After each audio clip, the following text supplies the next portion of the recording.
Pilot बोला sir उड़ान भरना संभव नहीं। एसपीजी कमांडो ने निकाला ब्लू बुक। तभी पीएम मोदी बोले गाड़ी बुलाइए। मणिपुर में मोदी कैसे खतरों के बीच से होते हुए पहुंचे लोगों के पास, सुनिए चूड़ाचांदपुर जाने की इनसाइड स्टोरी।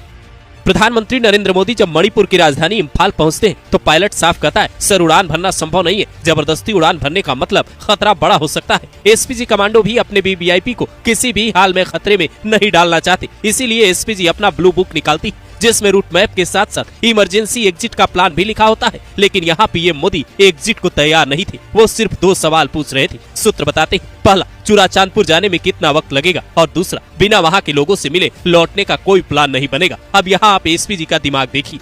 एसपीजी को ये बात पता थी कि जिस रास्ते से मोदी जाना चाहते हैं उसी रास्ते पर कल तोड़फोड़ हुई है। एयरपोर्ट वाले एरिया में मैतेई समुदाय के लोग ज्यादा हैं, जबकि वहाँ कुकी समुदाय के लोग ज्यादा हैं। कहीं कहीं सड़कें संकरी और घुमावदार है। लैंडस्लाइड का खतरा भी बीच बीच में पहाड़ों में बना रहता है। ये भी खबर मिलती है कि इम्फाल के कांगला जिले के कुछ हिस्सों में घुटनों तक पानी भर गया है, जहां प्रधानमंत्री नरेंद्र मोदी हिंसा के दौरान विस्थापित लोगों से मिलने वाले हैं। इसीलिए एसपीजी के जवान वहां से सीधा स्थानीय पुलिस के साथ साथ 60 से 70 किलोमीटर के इलाके का पूरा मौसम अपडेट लेते हैं, ताकि किसी भी संभावित खतरे से आसानी से निपटा जा सके। ये सब एसपीजी के प्रोटोकॉल का हिस्सा होता है। जिस एयरपोर्ट पर मोदी थे वहां से करीब 60 से 70 किलोमीटर दूर बने रैली स्थल पर पड़ने वाले हर नाकेबंदी और पुलिस थाने को अलर्ट किया जाता है। वहां के कई आईपीएस ऑफिसर खुद मोर्चा संभालते हैं और कुछ ही मिनट के भीतर कई ब्लैक शीशे वाली गाड़ियां वहां खड़ी होती। पीएम मोदी को जो गाड़ी दी जाती है उसकी डमी गाड़ियां भी नियम के मुताबिक तैयार की जाती। मोदी का काफिला एयरपोर्ट से निकल पड़ता है, लेकिन बीच रास्ते इतनी भयंकर बारिश होती है कि ज्यादा दूर तक कुछ भी देखना संभव नहीं था। फिर भी तकनीक से लैस एसपीजी के जवान